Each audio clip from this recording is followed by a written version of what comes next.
Well, it's like felt on felt. You hold it up and it sticks on it, and then you can tell your story, and you pull them down and you put other characters up and. Okay. We have the people who are building actually think they do. I did not see it last year. They tried, but they still use felt. Matter of fact, they use woven Yeah, they felt do. down there. I brought mine over for Bonnie. There's a huge box Is out it? there. She likes it because the kids get involved. I just put the envelope and pull your characters up and stop your movie. There's ready. Yeah. Wonderful. Yeah. Hey, bring us some of that. I plan. Well, yeah, everything comes back in style at some point. No bottom pages. Hey, now, wait a minute. I still have to repair all this. They're coming back. Please don't be on the sad carpet. I have some. Oh. Oh, geez, the checkerboard floor. Norma, can you open us in prayer, please? Dear Heavenly Father, thank you for this evening. Thank you for this beautiful little chapter to be with us and to study your word. Help us to understand what you want us to know. And we pray that you will just help and help our week. In Jesus' name,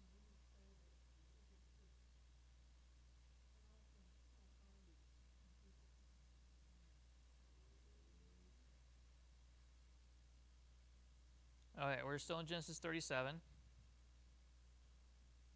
because we got through 12 verses last time,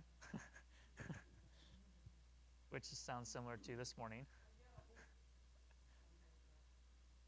But I'm gonna reread the entire chapter, and then we'll specifically focus on the second portion. But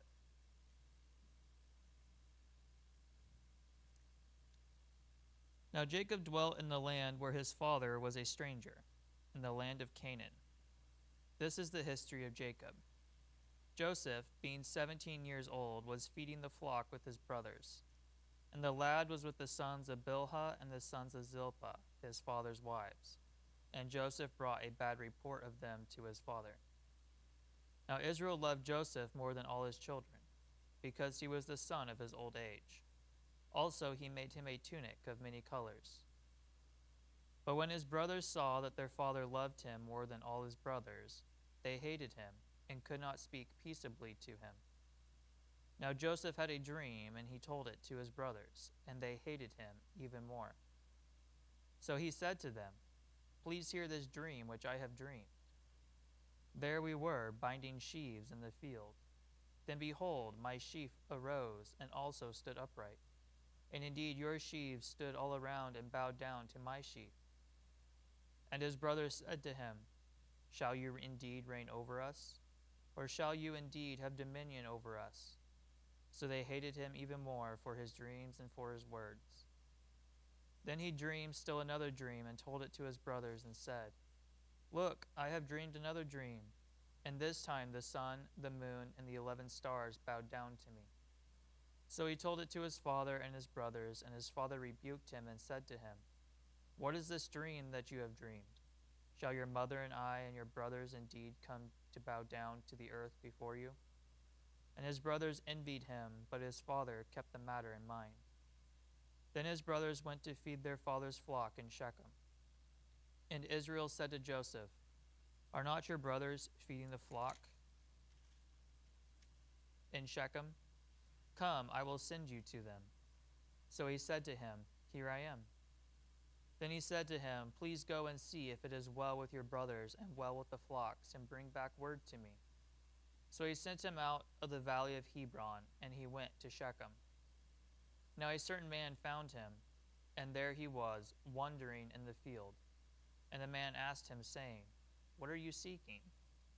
So he said, "I am seeking my brothers. Please tell me where they are feeding their flocks."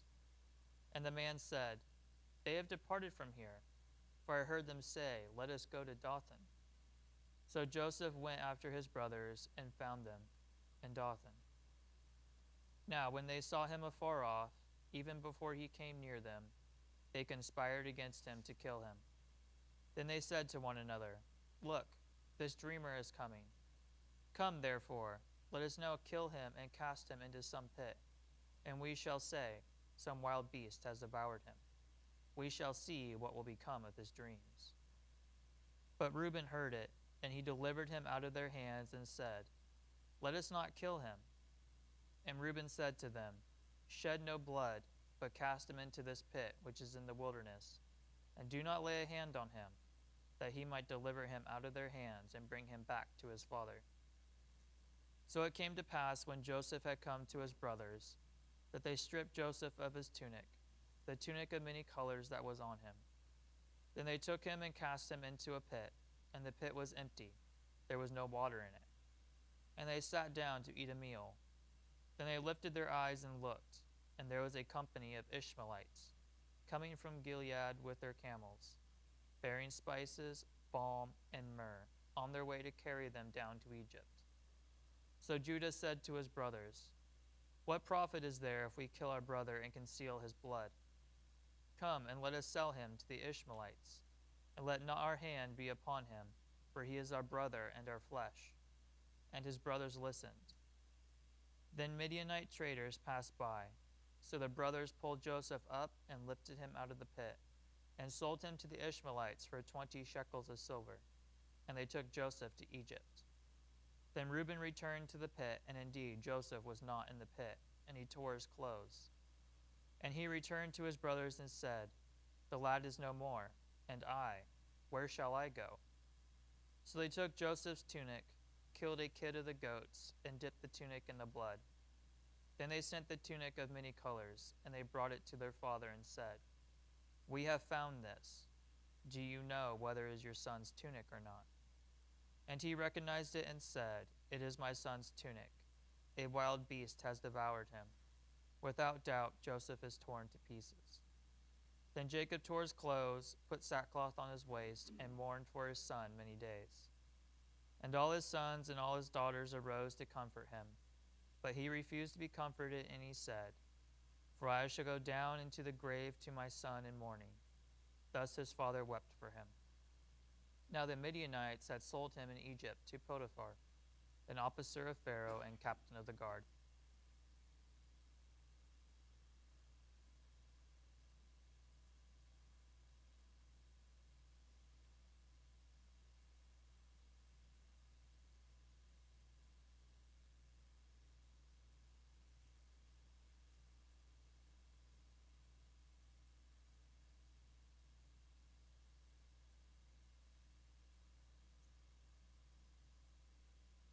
So we're kind of starting from verse 13 as our leave-off point from 2 Sundays ago. So question number 1 here is, where did Joseph go, and who did he meet when he tried to find his brothers?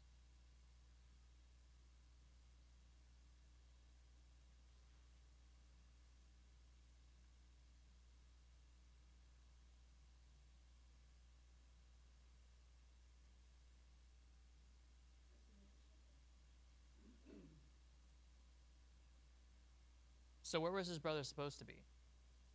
Supposed to be in Shechem, right? That's where they were planning on being, or either Israel sent them there or whatever. So Joseph went to Shechem first, okay? Well, it's a town.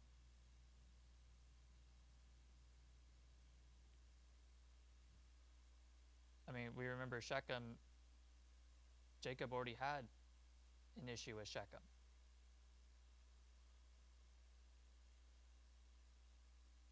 Who's, isn't that the town that all of the brothers killed everybody?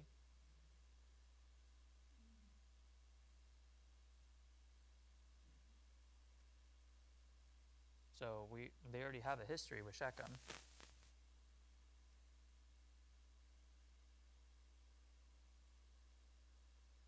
So I don't know how big the town is now, but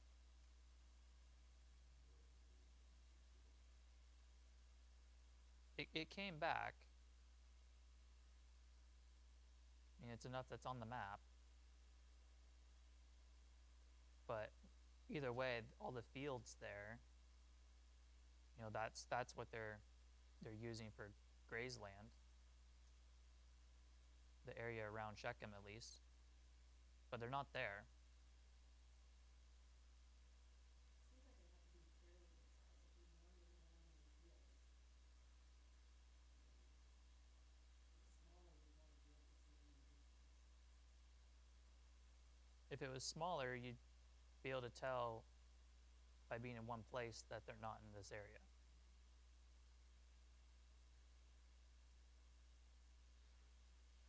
So according to this, in 938 century BC, the population was about 1,200. Okay. And it covered approximately 1,500 people Okay. at that time. Yeah. So, That'd be the actual city. Yeah. I mean, whether you kill everybody or not, like, the buildings and stuff are still going to be there. The walls will be there.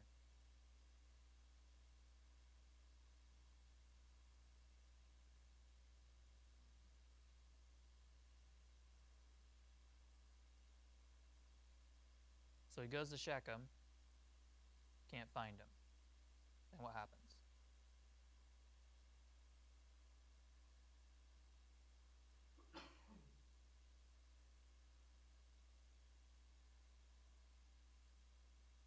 He runs into him anyway, right? Does it say, the man found his man and he wouldn't be something like that? It's interesting here in the verbiage, though, because did Joseph find the man? Man found him. Right? Now a certain man found him being Joseph. And there he was, he being Joseph, wandering in the field. And the man asked him, saying, "What are you seeking?" It's interesting because if you're just wandering in the field looking for somebody, you would think you'd know somebody else came up by you.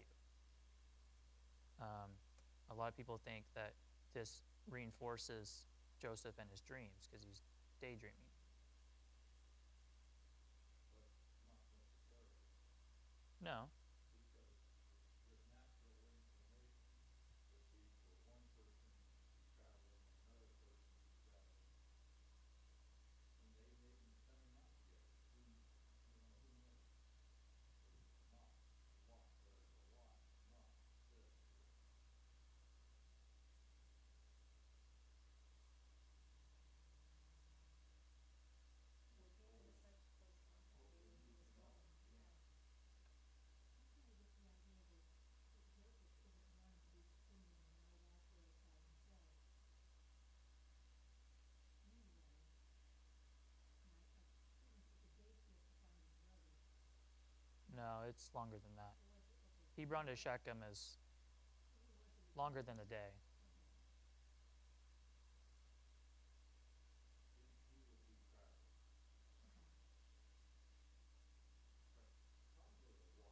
Probably a walking. Well, Hebron, to get to Shechem, you have to go through Bethlehem, Jerusalem, Raya, Mitzvah, Bethel, Yeah. all of those places in between before you get to Shechem from Hebron. So, Yeah. It's a little journey. Yeah. It's a little short. right, so it would be like going from, Here's Sacramento to, up to here, but all the way to town. It's like when they take what was all the cattle from up north and they take them all down south back in the Western time period. And they had free range. You have a whole trip. You go a month, take you down there. All the cattle, get them down south, get them into Texas, then you ship them off on the railroad. And so you've gotten them all down there, And then, the other son that's still at home dad wants to go find out what's all happening, so he sends that guy to go take that trip by himself on horseback, whatever. He doesn't have to deal with all the cattle, but he still has to go travel that. He'll be traveling faster than they will, but it's still a trip. Then to try and come back. Makes it more relevant on why a mountain lion would, or a wild animal would get to him, right? It's a long time period to be away. It also makes it more relevant to, like, I didn't find his body. We just found his tunic. It's strange when he sent him off by himself, though, being away for so long. But it was a big herd because there was a lot, all the rest of the brothers were there. So, Was probably the main herd. and they traveled far.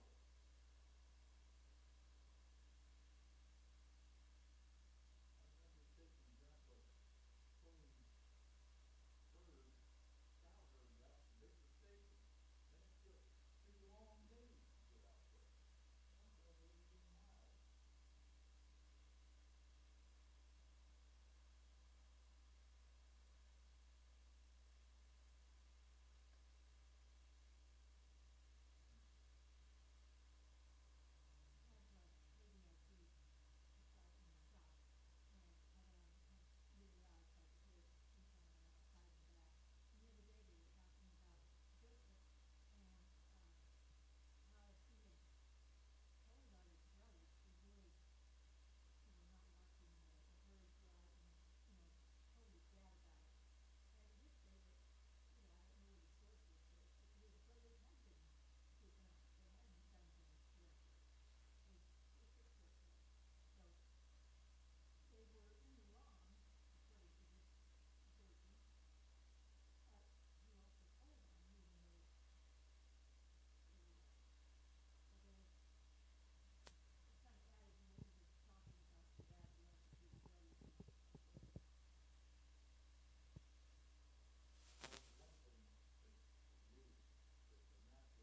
brothers are already gone. And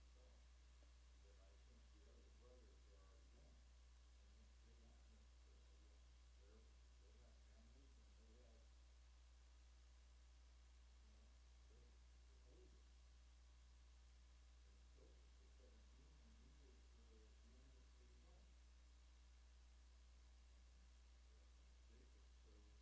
served the child in his old age. So, Yeah, the oldest ones are almost 30. probably 30 to 40 years old. Around 30, I think. Who knows? But they were significantly older than Joseph. Yeah.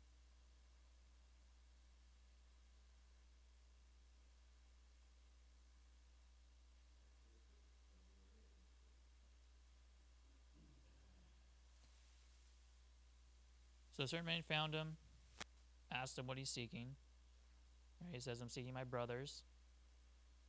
Please tell me where they're feeding their flocks.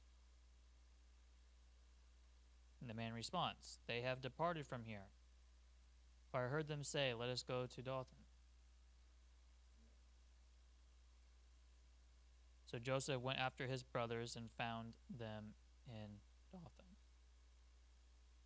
Joseph sounds like Superman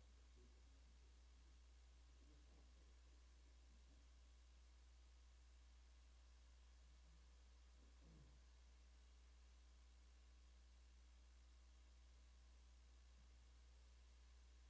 So question number 2 is, how were his brothers able to see him from afar off?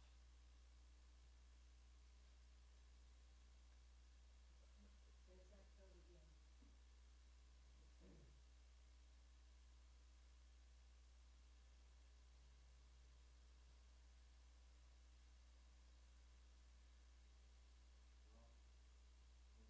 flock, so to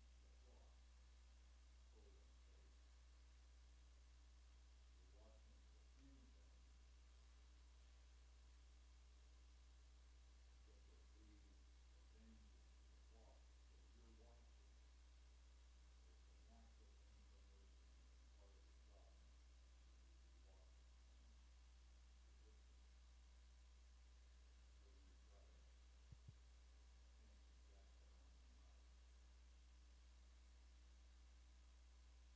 the difference is that they know it was him.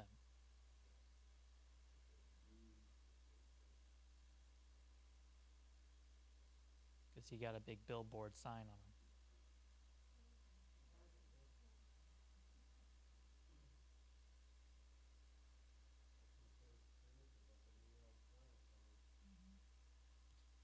How far can you see somebody, like afar off? Like if you had open plains and you could see them walking to you, how far away do you think it'd be?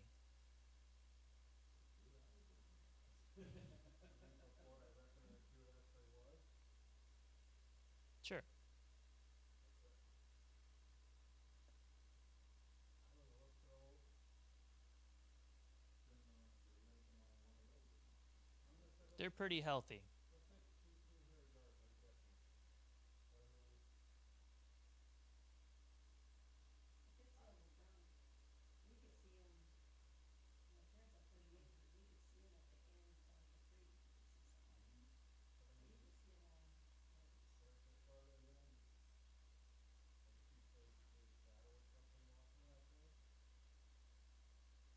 there? I only asked that because they had a whole conversation before he ever showed up. And enough that they're all on board with it and ready to, make it happen before he ever got there, right? Because when he got there, they went right to work. So from when they recognized that this was him coming, they had enough time to do all of that, which honestly, it probably didn't have to take that long. Once someone says something, everyone else jumps on the bandwagon, and away it goes, except for Reuben. Yeah, but I was just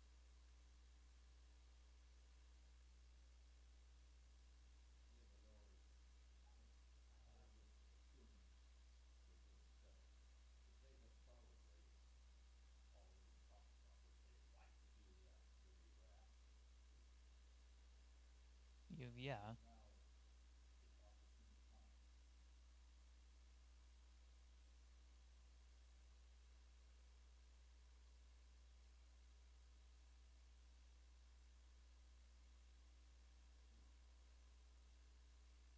Now, it's opportune time. It does seem like a lot of these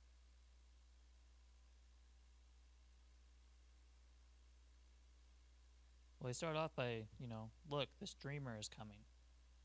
That's already his title in their inner circle.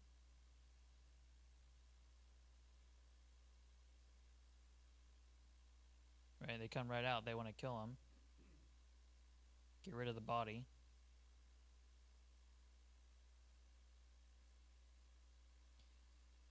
I think one of the most interesting statements to me, though, in this entire story is they're going to report some wild beast has devoured him. Right? That's what they say. That's what they're going to say. Some wild beast devoured him. We skip down all the way to verse 33 when they give their father, right, his tunic. And they say in verse 32, "We have found this. Do you know whether it is your son's tunic or not?" They don't say anything about a wild animal. Jacob's the one that says that.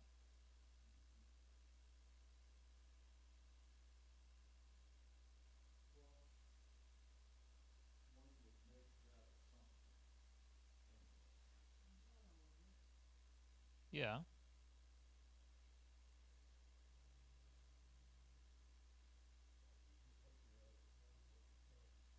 It wouldn't be your first thought. No, not at all.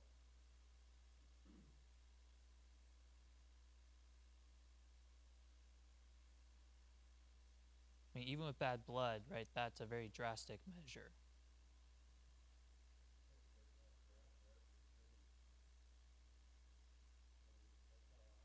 Yeah, just it's on that far edge.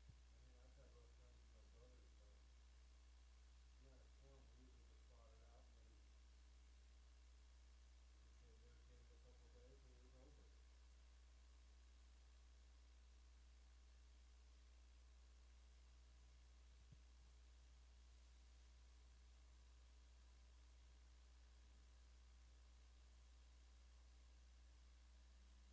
question 3 is, what did his brothers decide to do with Joseph before he got to them? Right? We just said that. But do you think Joseph knew what they wanted to do?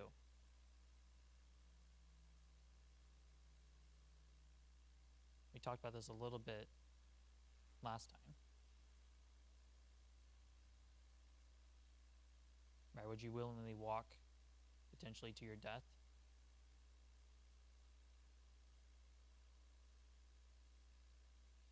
He not only tells one dream, he tells another, and it's like he doesn't have a clue about the impact that it's having on his brother. He,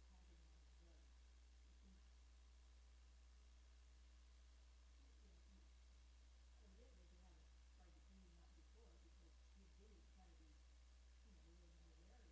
He's protected.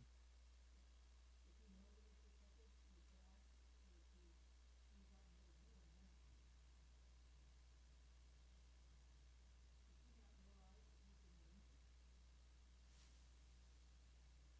not realize that he's in danger? I don't think he does, because I think he has dreams of what the future's gonna look. So he's not gonna say, the end is nigh.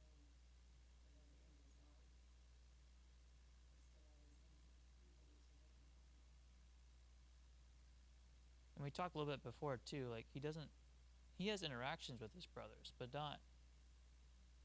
he doesn't like live with them. Right? He's not going on these trips with them. He just goes to go check in. He's like the messenger. But he didn't spend all this time with them traveling to Shechem and then to Dothan. Not that they would probably want him to anyway.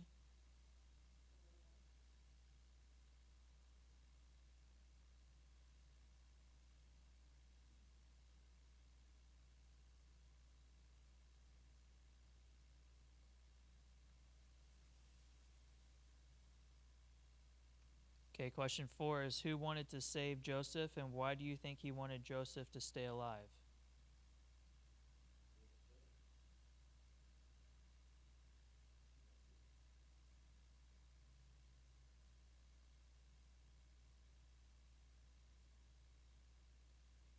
Okay, what does it say?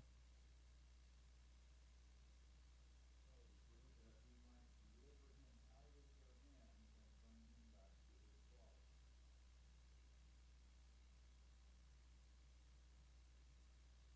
his father. Okay.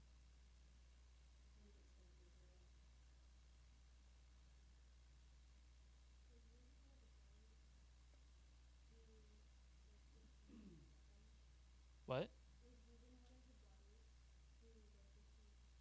Well, they all did, but he wasn't the mastermind behind it. He's okay, so you have like 5 brothers that have disappointed Jacob. Pretty much the eldest 5. I'd have to go back and look. Reuben is the eldest, yes.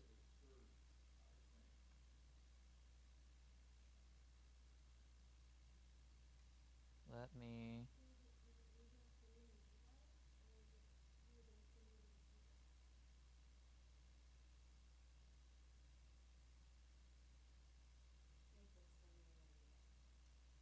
Did you find it in 34? Yeah. Simeon, Levi are the ones that came up with it. They all would have taken part. But they're the masterminds of it, Simeon and Levi. So they lost Jacob's favor for that escapade.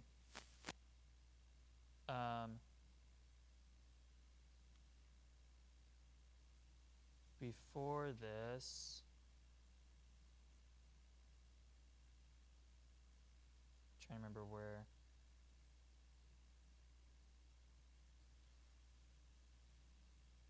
One of them gets. Oh, it's after this. Judah messes up with Tamar.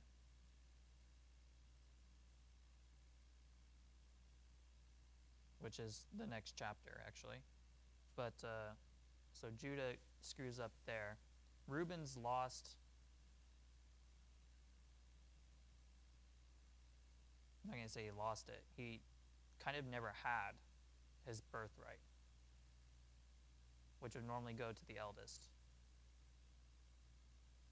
Or from his perspective, it's in contention because Joseph is by far the favorite. He's the one that's going to get the blessing. Right? And Reuben's, to me, is going to be doing as many brownie points as he can with his father, as well as if something happens to Joseph, like they're all going to be in lots of trouble. Right? That's like the card you don't touch. And this is with the idea that we're actually going to kill him.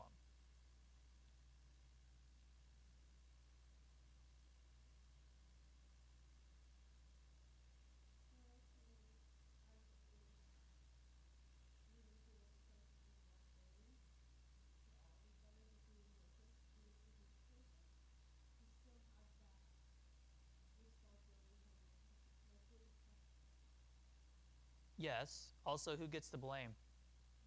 Miss Eldest.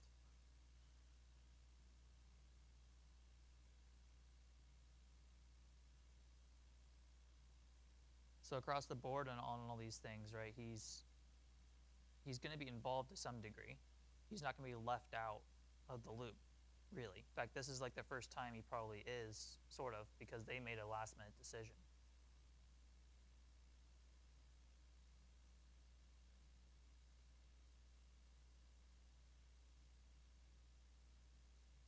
I mean, and we'll get over this a little bit later on, but these brothers, this is the first time. Actually, no, it's not. Can't say that because Jacob stole it from Esau. I say, generally speaking, right, the firstborn gets the birthright. They get that. It's inherited by them. Throughout history, the eldest becomes king, right? The eldest prince, they're the ones that become king. They're the ones that get all the benefits. Besides Jacob and Esau, which just happened, right? None of them end up ultimately with the benefits. I mean, Joseph, later down the road, we know, like, gets the benefits. That's why they have 2 tribes, is Joseph. Because the Levites aren't counted as a tribe that holds property. So Joseph gets 2 blessings. Like, both of his children count as separate tribes when they hold land. The other thing here, though, too, is that we follow Jesus's going through. Like, it's down, Abraham, Isaac, Jacob. It's not Esau. Esau's the firstborn. Doesn't apply to him. We don't count Ishmael because it's not from Sarah. But you go through the line, and then, so even if we follow the birthright or we follow the blessing down, it doesn't apply for his kids either in this generation because it goes through Judah. And Judah screws up right after this, just as bad. So it's not like he's going through Joseph either. So as much as this story is really important, it's still like not even in Christ's lineage, which really just emphasizes the importance of this story and how much you can learn from it, because if you're not in Christ's lineage, most of the time you're kind of pushed off to the side in the Bible, right? You get your little moment, and then that's it. I mean, even with Esau, we didn't have a whole lot of stuff about Esau, right? And anybody else that's not somehow brought back around full circle, right? Laban wouldn't really be talked about if his daughters weren't being married by someone in Christ's lineage, which is Jacob. So that's another twist here, from an outside perspective of just this story in general. But going back to Reuben has that responsibility. He has the knowledge of what's all going on. He's the eldest too. The other brothers probably will look up to him to some degree, probably ask advice on things. Levi and Simeon, though, have already proved that very hot-headed, which, I mean, they talk about later on in the Bible too. Simeon's always been one that's been like, we'll go to war first, then talk. Like, I mean, the tribe of Simeon, that was part of their legacy almost. And so even here, like, let's kill him and cast him into some pit. I can just picture it coming from those few, and then everyone else jumps on board with that. One thing too is when you're so used to each other and you've already had all these discussions about, this theoretical what would we want to do type thing, and then the chance actually shows up in front of you, you don't want to be the one that's now left out.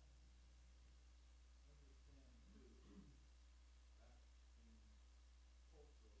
big thing for these boys to kill their enemy.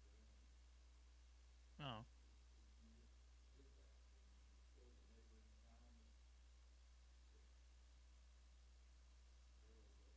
There was a thing. Jacob understood killing. The boys, they understood that now. It wasn't such a big thing back in the day.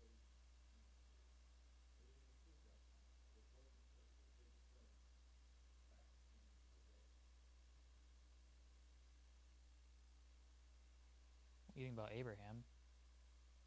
Abraham took all his guys and went and got Lot back. And Simeon and Levi broke up a whole town, so if you wanna argue with them, it's your choice. I don't wanna argue with them, they've already spent all their money on a farm.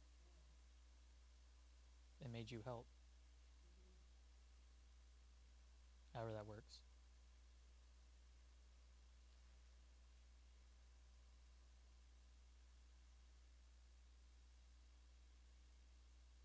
So Reuben tells them, right, shed no blood, cast him into this pit. Don't lay a hand on him. Don't have his blood be on your hands.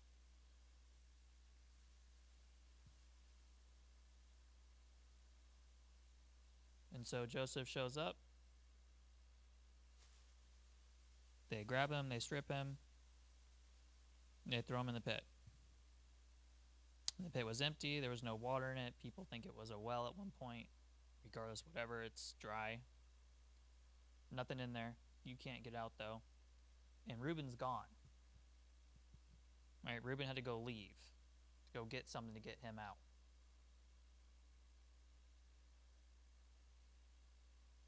We make the assumption he went to go get something to get him out with, but we know he's not there because they make this decision to sell him with Reuben not being present. He shows back up afterward, after he's gone, not knowing where Joseph is because he thought they killed him.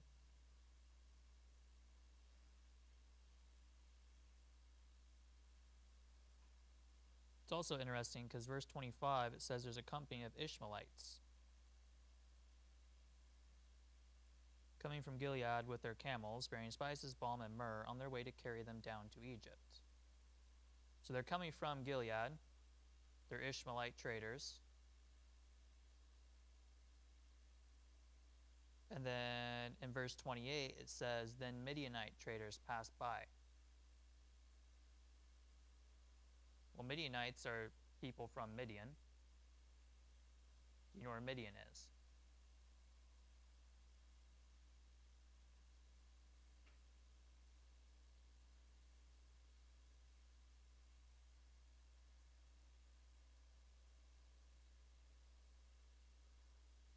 Midian is down in the Arabian Peninsula.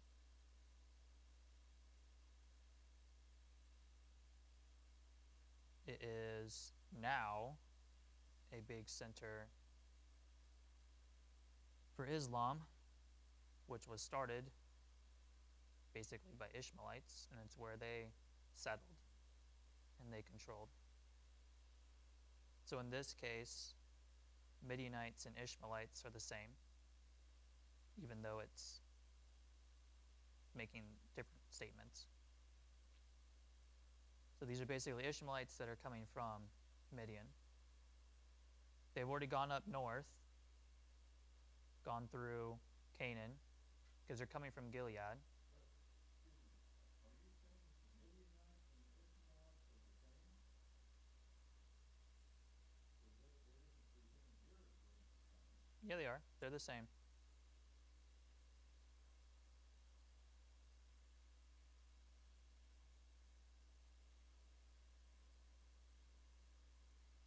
Verse 28. Then Midianite traders passed by, so the brothers pulled Joseph up and lifted him out of the pit and sold him to the Ishmaelites for 20 shekels of silver.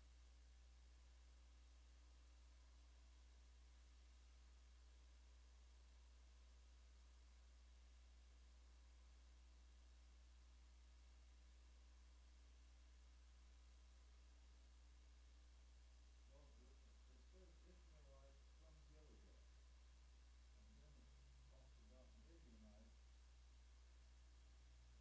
Well, Gilead's in Canaan. Ishmaelites weren't settled there.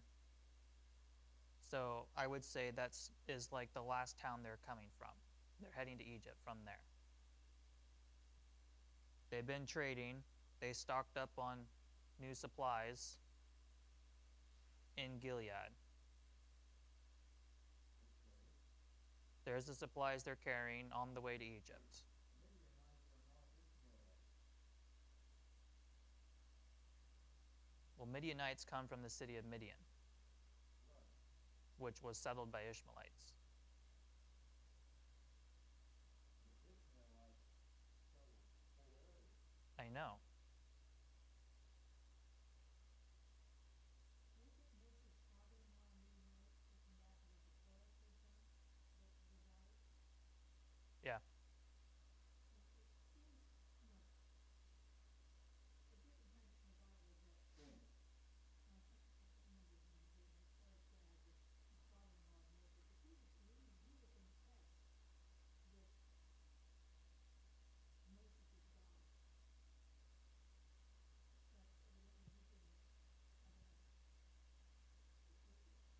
But evidently he can, came forward, became more Ishmaelite than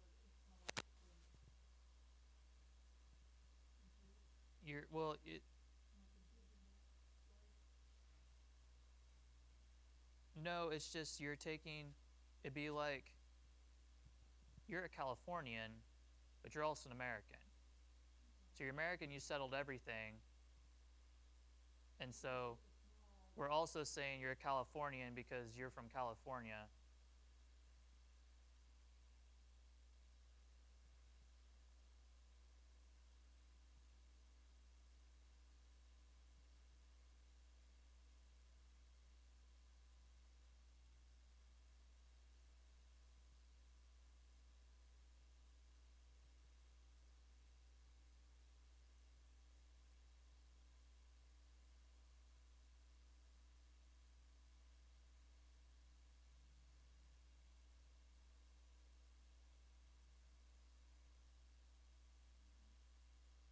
Yeah.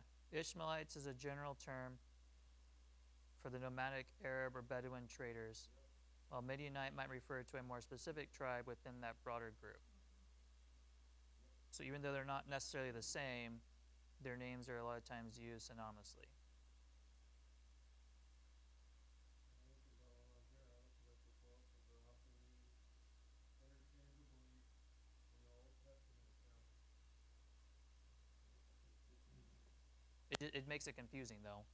Okay. I understand that.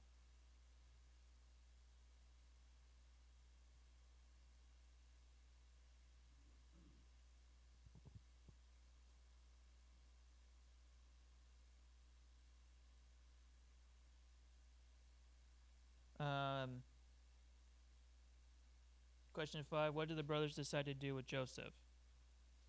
This would be after they put him in the pit. Okay, who decided that, or who brought it up?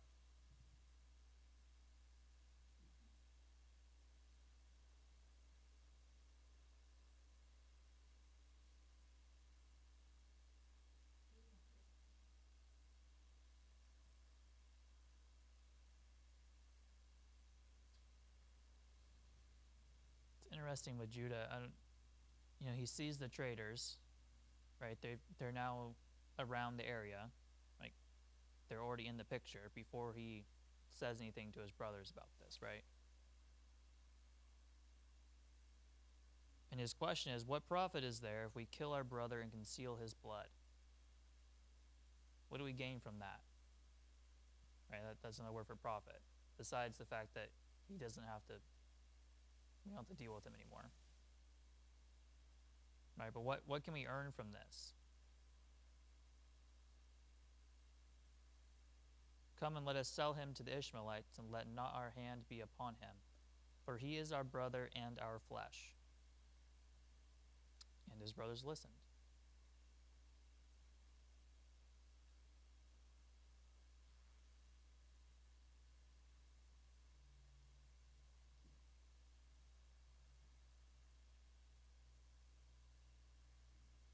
Comes back to,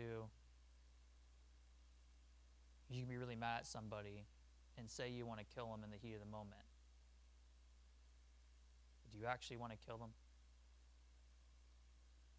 It's a pretty final decision to make. And I think here it's almost like, we got him in the pit. Reuben got him to throw him in the pit. Just gave him a little bit of time to think about stuff. And then here's a good way out that still solves their problem from their perspective.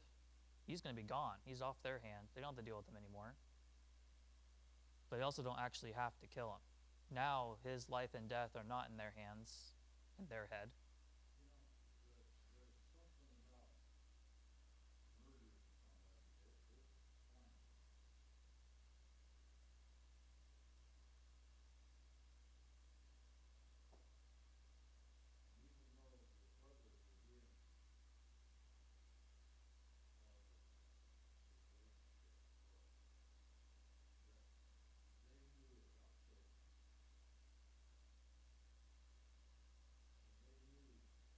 They're done. I mean, and won't keep them until he's dead. That never happens.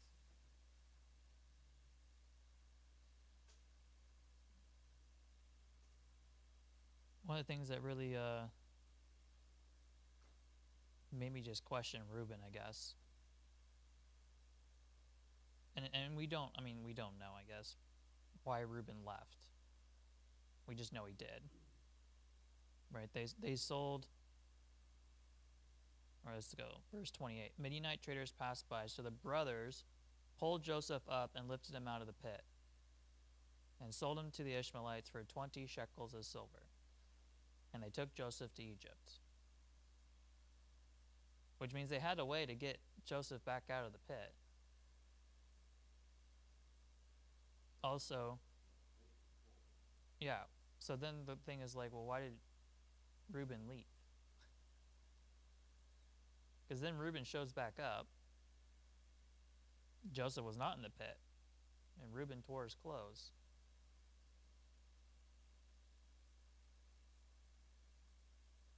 But these 20 shekels of silver.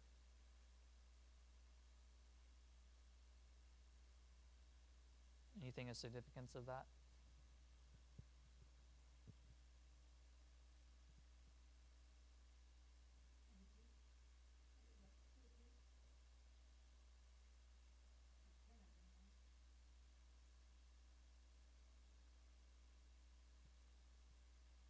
There is 10 of them.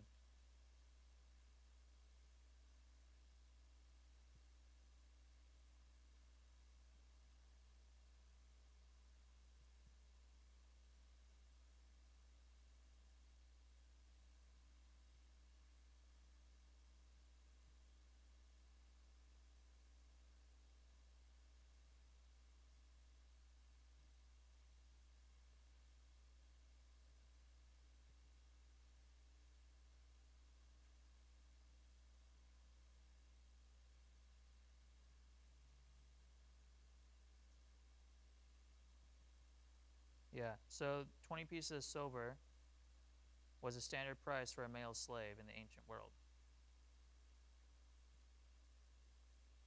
According to historical records, not the Bible, that were around from that time period. So Jacob wasn't letting on the secret. He wasn't letting see what he thinks that they told him about him. Or he just said he was wrong. No, he would find out, like right after this. Verse 30, he returned to his brothers and said, "My might is no more, and I, where shall I go?" Right? You've killed him. I now have to report back to Dad with this information. Dad's gonna kill me. I'm responsible for this. Like, what have you just put into my lap to deal with? But then right after that, they took Joseph's tunic, killed a kid of the goats, and dipped the tunic in the blood.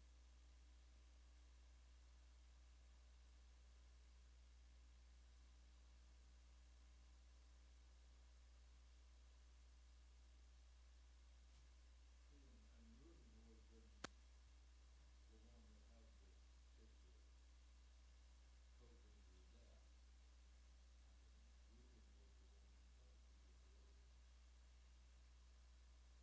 But he would have found out right here that, he's not actually dead. They killed a kid of the goats. What's a kid?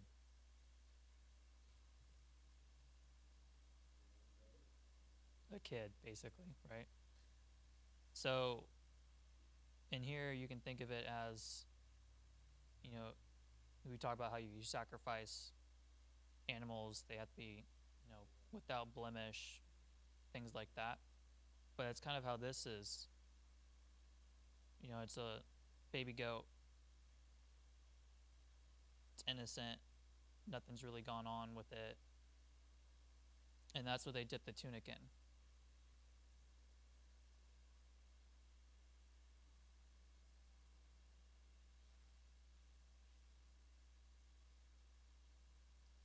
And brought it back to Dad. Why did they kept it in the nose? Probably took too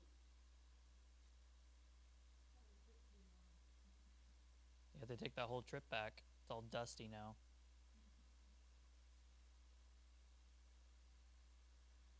I wonder if they'd like put holes in the tunic or not. Claw marks.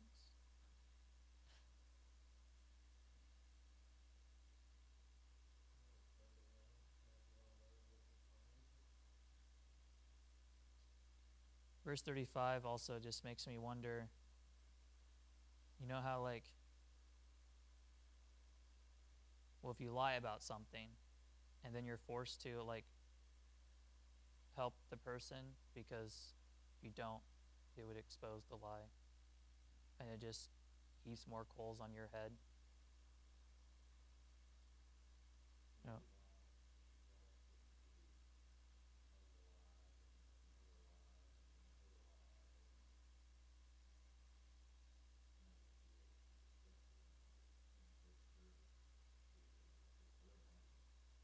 Yeah.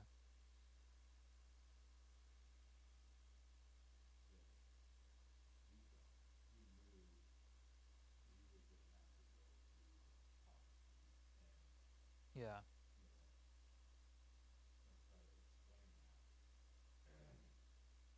Yeah, you basically just ended my career. And basically, as big brother, it's like, okay, what am I supposed to do? And at that point, I really think that they realized that he was not happy, and being that he gave them all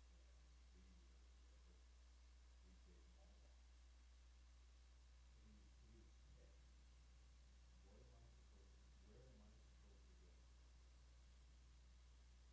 to go?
can do that. I'm the only one that can do that. But he has that extreme reaction when he sees you not look good. I mean, you tear your clothes. Oh, yeah. That's huge there. Most mature horses have to be very Yeah. concerned for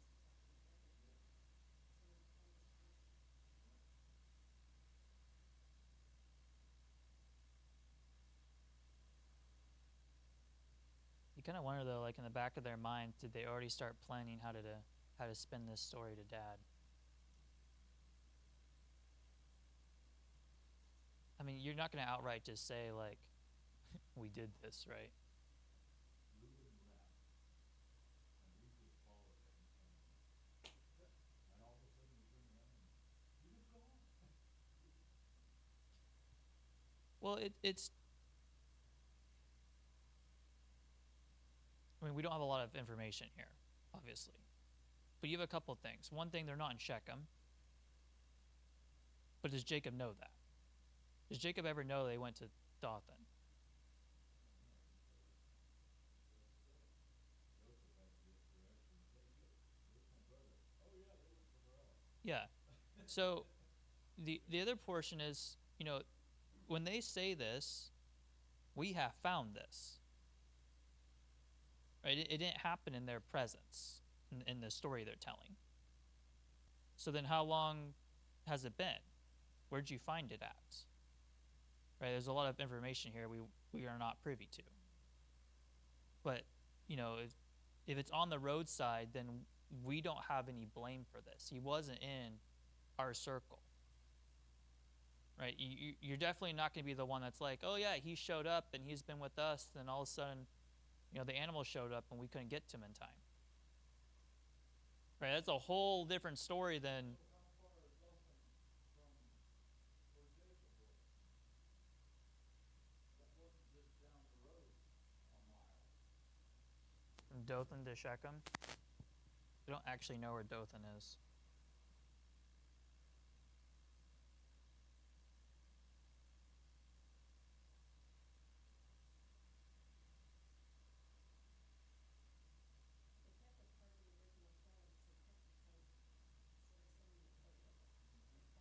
same as what it is. They kept that part in It there. wasn't just, in fact, it probably wasn't just the overnight thing, was it? Yeah. The herd had gotten tired. Dothan is 14 miles north of Shechem. And it's immediately north of one of the main caravan routes, which would then make sense. Because Shechem is not on a caravan route.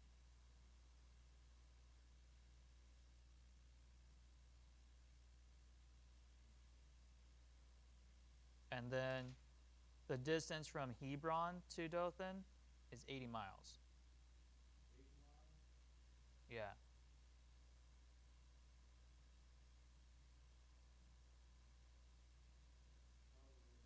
Probably took them a week to get out there if they had a flock. Because the sheep don't even travel as fast as cows do.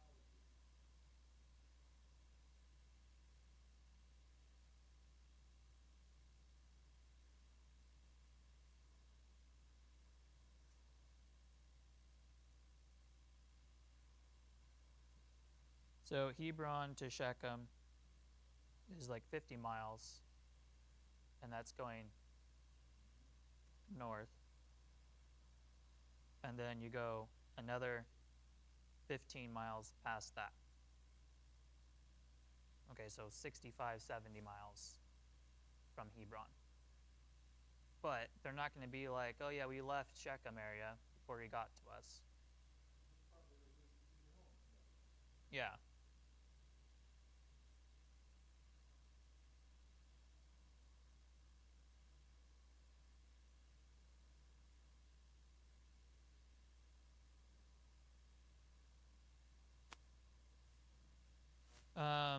Last part here, verse 35, or verse 34, Jacob tore his clothes, put sackcloth on his waist, and mourned for his son many days. And all of his sons and all his daughters arose to comfort him.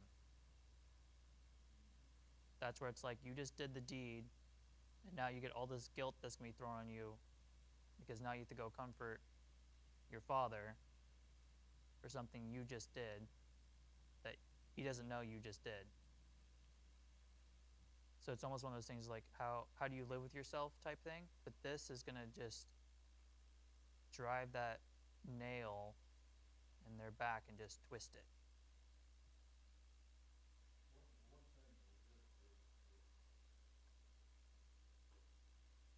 they would not dare share what they just wouldn't share.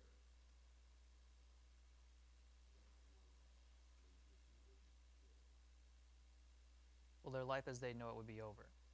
Their life as they know it would be over.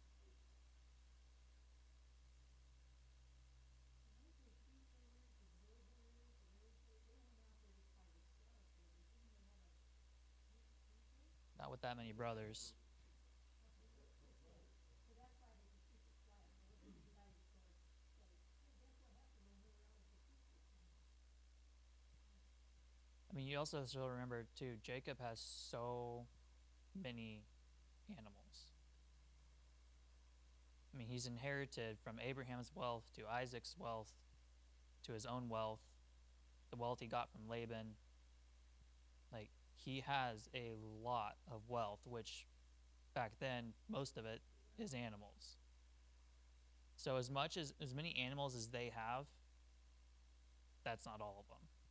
So a lot of the other people will be in other places. It's why are you 50 miles away from home? Well, it's because they ate all the food between there and here. Why'd they go north to Dothan? I mean, so this is conjecture, but they ran out of food around Shechem. They moved north. Why did his brothers all in one spot? Why didn't they out overseeing all the other groups of herds?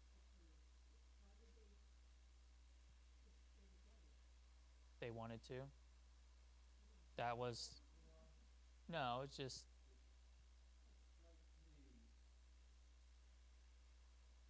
God has a plan, and that plan entails 50 years ahead of time, 500 years ahead of time, 5,000 years ahead of time, 5,000 years behind time. You know, No, the we plan, to a certain extent, but God has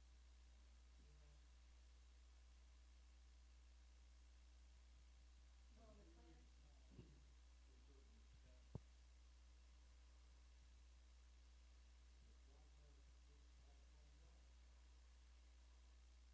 for good. Still just needs time to grow up.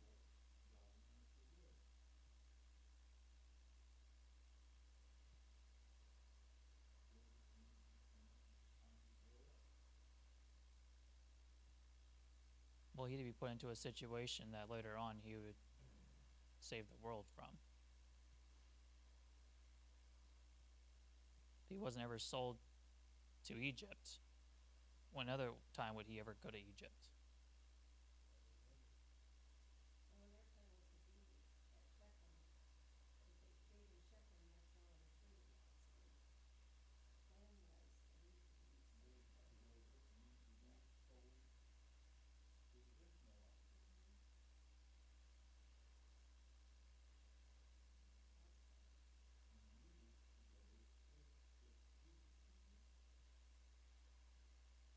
Now, as much as that is hindsight, God's sight, right?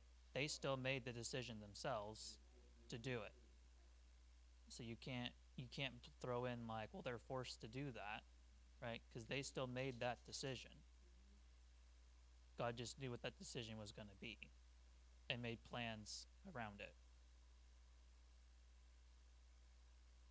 which is still confusing. But that's okay.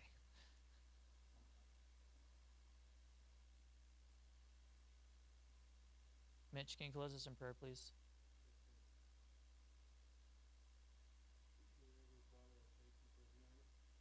Dear Heavenly Father, I thank you for tonight. I thank you for your word, our lesson, the word, the lesson tonight. Allow me to look for a little bit of it and better understand it.